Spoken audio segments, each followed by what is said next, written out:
Actually এই ৰেকৰ্ডখিনি মোৰ বাচ্ছা এতিয়া তাৰ নাম আয়াজ উজিল। এতিয়া তাৰ বয়স 19 মাহ চলি আছে, তাৰে হয় এইখিনি। একচুৱেলি তাৰ বয়স যেতিয়া আপোনাৰ 15 মান্থছ আছিলে, তেতিয়াৰ পৰা আমি এপ্লাই কৰিছিলোঁ। তো তেনেকে ইয়াত প্ৰথমতে সি আপোনাৰ ছুপাৰ কিড এৱাৰ্ড পাইছিলে 2025, নেশ্যনেল এৱাৰ্ড হয় এটা।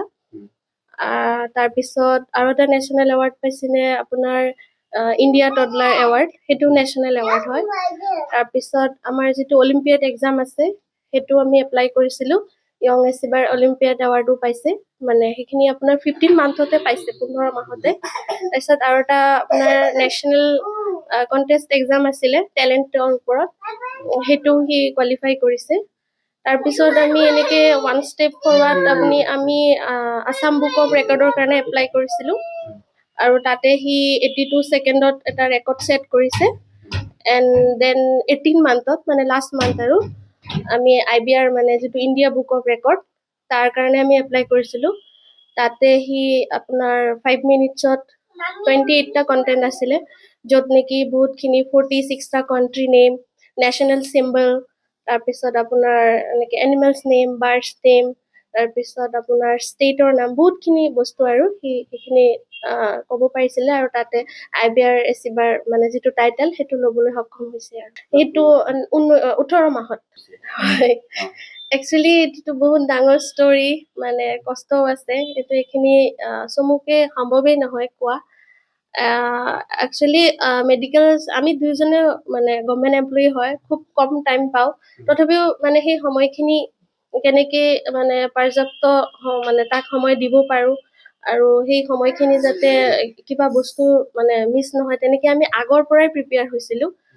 মানে পেৰেণ্টিং বস্তুটো বহুত এটা গ্ৰেট চেপ্টাৰ। তো তাৰ মানে আমাৰ মেডিকেল ছায়েন্সতো আছে 1000 days of life বুলি এটা কথা আছে।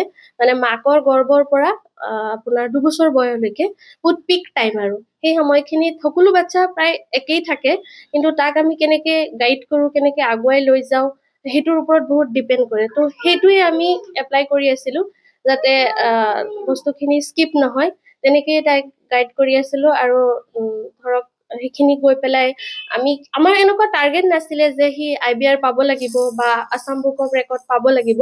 জাষ্ট আমি সেই প্ৰট'কল 1000 days of যিটো লাইফ, সেই বস্তুটোত আমি বাচ্চাক কেনেকৈ কোন পজিশ্যনত কি চেঞ্জেছ আহে, তাৰ লগত কেনেকৈ খেলা ধূলা কৰিব লাগে, কি কৰিব লাগে, বা কোনটো টাইমত কি কৰিব লাগে, সেইখিনি গাইড কৰি আছিলোঁ। আৰু লাষ্টত মানে আমি পিছত যেতিয়া ভাবিলোঁ যে আমি এপ্লাই কৰি চাওঁ, বস্তুখিনি পোৱাৰ আশা নাছিলে, কিন্তু ধৰক চবৰে ব্লেছিংছ আছে, ওপৰ আল্লাহৰ ৰহমত আছে, গৈ পেলাই আমি এইখিনি পাবলৈ সি সক্ষম হৈছে। আৰু সেইটোৱে। আমি এনে আমাৰ ঘৰ আপোনাৰ কাটপাৰা হয়। আমি এতিয়া কৰ্মৰ কাৰণে ইয়াতে আছোঁ, ইয়াত নগাঁৱত ডিমৰুগুৰিত।